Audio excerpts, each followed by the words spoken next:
And welcome back. We are back today with our friends at Trying Casually. We're going to be talking about backseat driving and helping out our friends and family. I'm Levi. And I'm Joe. Again, Jacoby, life going on, but he's not here today. But this is the Thought Vessel. Welcome to the show. And of course, we are introducing into the studio JM and Octavia from Trying Casually. What's up, everybody? I just want to say R.I.P. Jacoby. He will be missed. And we try to give you that local games for a field meet your kitchen table. I'm JM, and I'll pass over to Octavia. I'm Octavia. I'm the other half of Trying Casually, and that's just what we do. That is what they do. And speaking on what you do, when's the last time that you helped someone? Gosh, I actually make a career out of it. I work at a company that sells software to maintenance people on airplanes, private airplanes specifically. We have customers all over the world, and someone has to teach them how to use the software. I go do that. I go fly out to nowhere in Iowa and Dubai and Japan and middle of nowhere, Kansas, to these little airports. And yeah, I know. And teach the shop how to use the software. It's got to be a weird work month when you got to go to Dubai one day and then you got to go to Kansas. Yeah. Because all we are is dust in the wind. We try not to go 12-hour time skips week to week because you stay in the place for a week. But sometimes it happens. Question for the group, though. Was that little shit high on the medication correct in that Dubai was lit? Gotcha. Octavia is completely frozen. I have no idea what you're talking about. Or we're going to have to share a YouTube video later about this child high on dental medication talking about gallivanting around the streets of Dubai, buying a camel, parading, sending an enforcer after a group of people to fight them. And none of it is true. This is just I love high people. Oh, this is great. I love high people. He got the good drugs. He got all the good drugs. I feel like that had to, he was wilding out. But excellent. JM, how about you? So mine's not obviously nearly as fun or exciting as Octavia's. So I think recently we're building a new deck at my work. So they were trying to figure out how to make it square and level and everything. In a big long line, we tore up an outside flooring and we're replacing it because water was pooling up really bad. I didn't get the reference. I mean, it's not a magic deck. It's like an actual deck where you put like a wooden deck. Yeah. Gotcha. Okay. Wood, not cardboard. Got it. Yeah, 100%. With the hands. I guess you use hands either way. Anyways, so we're trying to figure out, or they were trying to figure out how to figure out where to put the ends of the boards. And I was like, well, if you figure out your first and your last board, and then you run a string in between them, and then you just put your boards in and make them all touch the string, obviously. And then you have your line, and they're all in line. You don't have to level it. You don't have to do anything. They all touch the line. You're all good. It's so simple. And yet, I wouldn't have thought of it. Well, yeah, strings are like literally like one of the most useful tools in building anything. You find like right angles or anything. You just use basic string with like a pendulum, a level in a string. You could figure out where your base level is. Because like after we did that, we put that string at the under where the board is. So now we never have to remove the string. We can put our footer right at the string, and then we just put our footboards after. Nice. I can also understand using it as just a ruler, because if you know how long the string is, then you know where to go with that. 100%. And like what we did is we just spray painted on the string where we needed to dig, and then we just like put our foot pushing the string a little bit, so we obviously wouldn't hit the string when we hit it with the post hole. Yeah, makes sense. Levi? Mine is also deck building, but the nerdy kind of deck building, to clarify. I had a friend reach out to me semi-recently, just asking general questions about Magic, kind of those we're going to get feelers. Behind the scenes, he was starting to watch a streamer that at the end of their stream would start playing Commander games and things like that. Like looking at it saying, oh, that looks kind of fun. Asking me questions about it. I sent him some game nights videos and things like that to look into. Then wanted some more recommendations for decks. And we got to the point that not only has he started playing, a couple other friends are started getting into it too. And we were actually at the shop and I let one of his friends borrow my deck that I call Love Letter. It's a deck that I built for my wife. It's just a very straightforward human typal Abzan deck with Timna and Kamal just hit people with humans, draw cards, play out more humans to hit people with the draw cards kind of a thing. No combos, no stacks, just straightforward. And he really enjoyed the deck. So I'm actually going to be working with him right now as far as a budget, color, and figuring out a strategy to actually build him a deck because he's only played precons to this point. So he kind of wants to get to the deck building strategy. That's probably the most recent helping somebody out. Fair enough. And since both of you talked about decks in different capacities, it reminded me of the deck builder game, the deck building game about building a deck. It literally is building a deck where you would connect it to a house, but it's a deck builder. Okay. What's its name? I believe it is just called Deck Builder. I'm going to have to look this up. It was such a niche opportunity and they just went for it. Yeah, also post the link, Octavia. Yeah. For those of you listening at home, if you're as confused as me, leave us a comment. I need to know. I am also confused. But the last time that I helped somebody out was my department head, who I had found out was essentially just doing the work when asked a question about the work by our coworkers. And I found this out because I came to him out of not the usual way, because a lot of the times I'm just able to compare what past people did and just, okay, so this went here, this went there. Okay, this seems to work. Cool. But I was getting hung up because I couldn't immediately translate. So I asked him about it. And I said, hey, I'm getting stuck at this process. What would you do in this situation? And his answer was to do the work for me and tell me he completed it, which does not help me. So I asked him about that and said, hey, I really wanted to learn about this. Why did you just go ahead and do that? And that's when I found out about how he was helping our coworkers by just doing the work. So I told him that, hey, you should really just help them get to that answer. And if they keep asking the same question, refer them to documentation or just write up a document so that they could follow it so that you don't get these questions as often because they should learn it. Yeah, and it also doesn't help them over time because they're going to keep coming to you over the same question. Mm-hmm. Yep. And especially because we were trying to get everybody on the same page and learning the different customers because we have quite a few and not all of their processes are the same. I will say, that of all the scandals that I was expecting to come from like a boss in a workplace, that's not so bad. It was pretty tame. I mean, hey, when you have that mentality of I can do it better, you just kind of let people do it. It's weird. But hopefully he takes that lesson to heart and helps them to help themselves. But in the spirit of trying to help people out, we have an Am I the Arch Enemy today? Of course, joined with JM and Octavia from Trying Casually. Joe, take it away. Am I the arch enemy? A couple of friends I play with on Tabletop Sim played a 3-player game. One of the guys is around my level of play and power. He has been trying out some new lists lately that he didn't build, but sound fun to him, like a Kenrith Knights Voltron/Eldritch themed deck, and a Firesong and Sunspeaker deck. He plays pretty casually and wins a fair number of times and wins in fun ways like Aetherflux Reservoir and Happily Ever After. Call this guy Greg. The other guy at the table plays mostly because we play.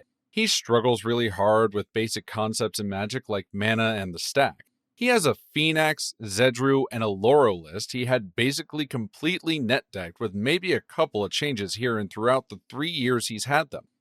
When I say net deck, I mean he sent the list to my local game shop, paid for it, sleeved it up, and that's been that.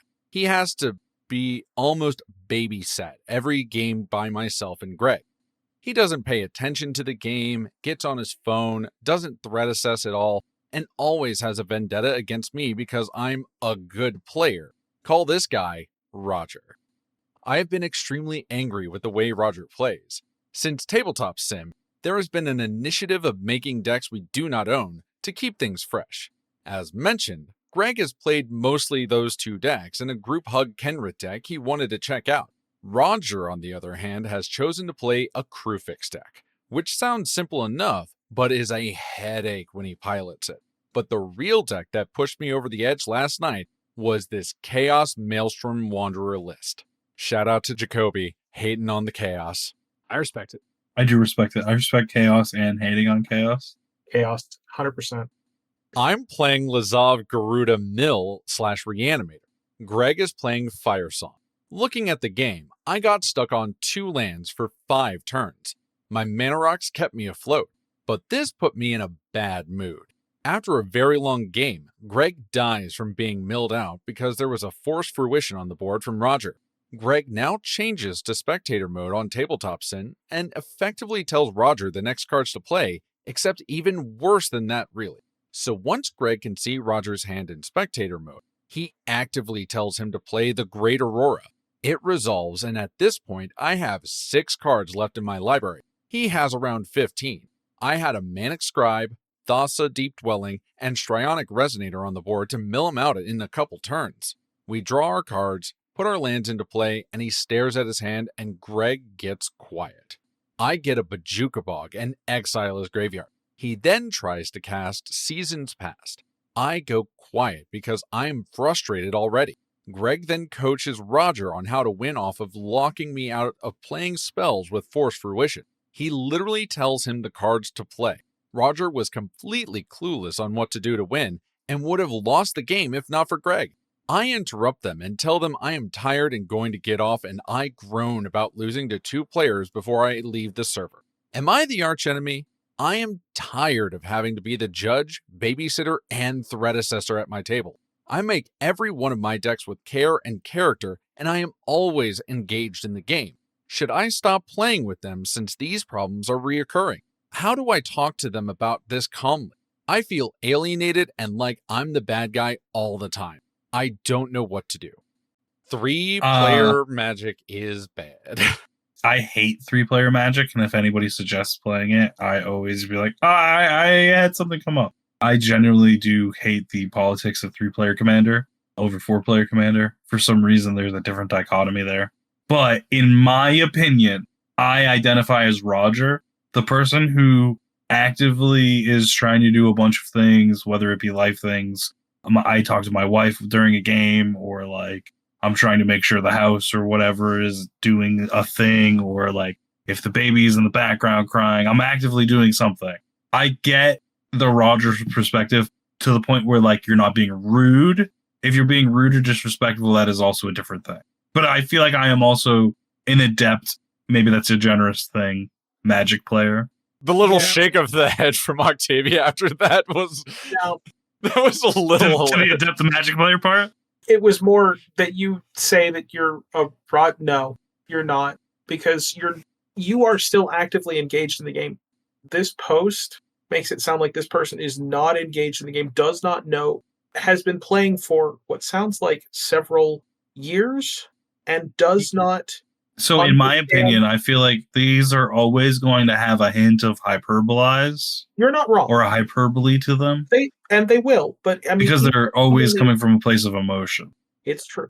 But even if someone is hyperbolizing this at least somewhat, there's a level of care that one needs to take when playing a game with other people. If you are not attempting to learn and attempting to engage with the subject and get better over time, which you can typically see in a person, you can tell if they are engaged or not and trying to better themselves or not. When I initially read this, when I was first sent this, obviously I wanted to because it was long, I wanted to make sure that I could understand it. I was on the initial that Greg was the asshole, but I don't necessarily think that he is. I think the poster might be the asshole here, because when you look at the comments, and I know this is obviously you shouldn't do this and stuff, but they gave me a perspective that I didn't necessarily do, because I know Reddit's known for having bad takes. What if Roger's just there for the hangs and you are his friends and he doesn't actually know the game or have an investment in the game, and he just wants to hang out with his 2 friends that he wouldn't otherwise be able to do? Then he needs to say that. He needs to communicate. Everyone needs to communicate.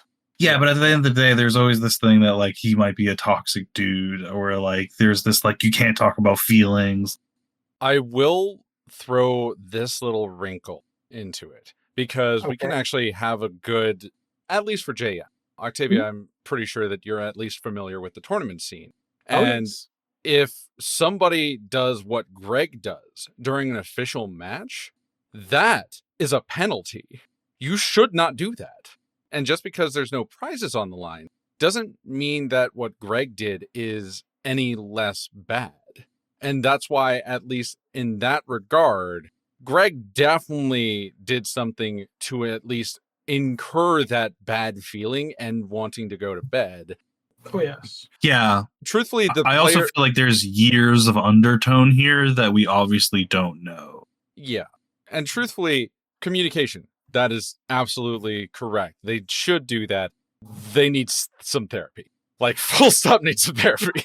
Oh, yeah, this whole post is everyone kind of sucks for different reasons.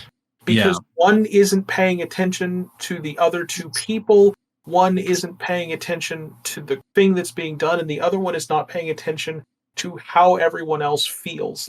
There's a whole bunch of everyone sucks in different ways. I also feel like that was kind of unprofessional of Greg. You probably shouldn't have done that. There's been times like in a game where like, Octavia, I think I'm doing this correctly. Am I doing this correctly? I feel like is different than Octavia being out of the game and actively telling me what to do. Do this. Yeah. I have a couple of different thoughts. The first one is I think if there's some information to share with the new player, the only way they're going to get better is by learning lessons. Absolutely. I think the perfect time to do that, assuming they're actually willing to hear feedback, is that's also a big thing, weirdly, isn't it? Yeah, right after the game. If I'm playing with random people at a Magic the Gathering game or whatever, and I have a clones deck, and there's a particular combo, it was with Malcolm, with Glinthorn Buccaneer. I just so happened to sit down at a table in which a player was playing a Minotaur deck and had the Glinthorn Buccaneer. I cloned it on my Malcolm side and won the game immediately. So he may or may not be open to like, hey, if I'm playing a Malcolm, this is a combo. Maybe don't play that card if I'm doing a clone thing. They may or may not be in the position or mood to hear that at that particular moment in time. I had a friend of mine that was in a Pauper tournament. He was borrowing a deck, Gruul Ponza. Didn't know the deck very well, was making some mistakes. He only had 2 lands in play, and a lot of the stuff he had kind of started at a 3-drop. And he had a Generous Ent in his hand, which is from the Lord of the Rings set. It's a 5/7 with reach, enters the battlefield to create a food token, but more importantly, it has forest cycling. So for 1 mana, you can pitch it, go get a forest, get it to the play. That would have put him and kept him on curve. He didn't have anything else to cast, and he went a couple of turns without actually doing anything. So I just kind of made a mental note of it. I didn't say anything. I didn't want to mess or disrupt the tournament or the game at all. At the end, I was like, hey, before your next round, you should know Generous Ent, the reason it's in the deck is primarily for the land cycling purposes. Playing it as a creature, that's more if you already have your lands and you just kind of want something else to do. At that point, then he's able to take the information, go into the next round, try to do a little bit better. I think at that point, you're kind of robbing the player of the experience because the next time that they're in a complicated board state, they're going to look for somebody to tell them the answer. They're not going to go and try to figure it out themselves or just try something and maybe you're wrong. And truthfully, I can see myself in Greg's shoes because I am just the type of ADHD that's like, oh, I know the answer. Please let me tell you the answer. Please let me tell you the answer. Because I just like saying, I know the thing. Please let me tell you the thing. It's that hyperfixation. But I have learned over the years that just telling people the answer is not as satisfying for them, and even sometimes as satisfying for you, instead of just going into tutor mode and you say, I know what I would do, but I will let you ask the question at your leisure. Yeah, and like I said, like asking somebody for help and then being told what to do, I feel like is a big context thing. Because in a more casual setting where you're not familiar with the deck, sometimes you do in fact ask people, I don't know what I should do. And so you could just be like, well, I know what I would do. I want to see with that in Atlanta. Yeah, and I want to see what you think that your best move is, and I will correct where necessary. I always like answering because I was a judge for a while. I like answering in the context of how judges usually answer, which is tell me exactly what you want to do, and I will say, yes, this works, or no, this doesn't work like you want it to. I won't give you the answer, but I will point you in a direction that maybe helps you come to a conclusion. outside or of like the- Levi said, if you would have done this, you probably would have won. yeah, after the end of the game. And again, we'll do that as a judge, but maybe. But I'll tell you what, if I learn at the end of a game that I could have won from what I had in my hand, next time it pops up, I'm going to seal the deal. Yeah. Oh yeah, that's like a mental note. You're like, I was like, this is a win. Something here is a win. I think that's definitely part of it. And then I think it should definitely be said when you're an experienced player and you're playing with a beginner or someone who's just at the beginner Bloom's taxonomy of higher learning. That's just kind of where they're at mentally. You're not playing a normal game of Commander. You're playing a Commander lesson. There are sometimes I'm at a local game store that if I'm in a mood to play some more in-depth, complex board state Magic, I'm going to avoid the newer players. Sometimes I don't mind. I'm in a helpful mood. I'm going to be playing really chill back. Maybe I'm letting some stuff stick around longer than I normally would as far as removal is concerned, and I'm just going to kind of hang back. But if I'm in a more complex board state and I know the players can handle it, I'm going to turn it up. So it just kind of depends. So when you're playing against your friend, maybe y'all just need to scale back the power level because you're trying to come in a lot hotter and heavier than they're able to handle. And to talk about a previous thing that we did, the bracket system, maybe you're playing at a higher bracket system. And Maybe this bring very that well bracket could be system this- down. It should be noted this post was pre-bracket system. So that, we're still in more murky territory, kind of around the pandemic. So I think everyone was Yeah, already- they were all clearly playing 7. Also, pandemic time was a pressure cooker for everybody. Also, they did it to themselves. They did 3-player game. It's never good. No. But also, just for the poster here, throwing a little jab before logging off, that's just going to be kind of putting your conversation in bad faith whenever you come back to Yep. the table and talk about the backseat driving. Nobody wants to be in a game in which you're playing 1v1 and the player's working hard and trying to figure it out. They may or may not figure it out, but having someone from outside of the game come in and tell the person how to win doesn't feel great. Like if I'm playing a game of chess and then Magnus Carlsen comes around the corner and tells whoever I'm playing against how to kick my ass, like out of nowhere. Like that's not a super fun time. Just put this in your ass. You'll find out how to win. When he says he left the server, is he saying that they were in a Discord call and then he physically left a Discord server, or is it the tabletop simulator server? Because I feel like there's different levels of salt there as well. I think he just left the game. Yeah, this would have been the equivalent of leaving the LGS. Yeah, also, why would you complain to the 2 other people who you also lost to? If you're frustrated and you want to vent your frustration at somebody, you're no one going else to to consider talk them to. the antagonist in the moment. I don't think when you're angry and all hot about this is the time to be having that discussion. You got to go and calm down and then revisit it at a later time. Like, hey, last week when you helped him out, maybe just take notes and let him know after the fact, because we're still in the middle of a game that you should not have the information of what's in his hand. Bowing out and not having the conversation when you are getting angry is definitely the right decision. And then they immediately messed it up by giving a jab before they left. And then go into Reddit and make a post about it. Now, granted, we appreciate those posts, but Yeah, to be fair, you're coming from a slippery slope. You're pushing the rock up the hill of the Greek metaphor. Yeah, you are that person if you are automatically posting about your play group on Reddit. That being said, literally the most real people get when it comes to their problems are with complete strangers. True. It's why you go to your therapist before you learn about them even more, and then you start holding back stuff from your therapist. Yeah, sometimes you just need that objective third party. With that being said, I think that they're all a little bit of the archenemy in their own ways. Yeah. I feel like if you're Roger, if you're going to be consistently playing this with your friends and they're more committed to getting better at this game and they're listening to podcasts and watching gameplay videos and looking at new cards coming out to possibly update their deck, you're going to get left behind. You can either just say, hey, when we play, I want to be more chill and then just not worry about it, or maybe put in a little bit of effort towards the hobby that you're bonding with your friends over. Or say that, hey, this isn't really my jam. I want to be included, but this is not my thing. Yeah, like you guys could do 2 1v1s and I could just hang out or something. Or do some arch enemy or whatever. Yeah. There's a lot of Yeah. different ways to play Magic. Find a way to be a little. Yeah, like you said, there's more formats, there's more other things, there's plenty of things. Also, you're in Tabletop Simulator. There's so many things that you could play in there. Oh yes. Yeah, Warhammer. Yeah, it's salty in a completely different fashion. That six up is bullshit. Yeah, that's not 6 inches. Main thing, don't tell people what to do while you're in game, especially No. if you're not in the game anymore. Because at that Mhm. point, you're just a fan giving away information. I feel like you're actually king making almost to an extent. A Yeah. little bit. 'Cause you took it from another person.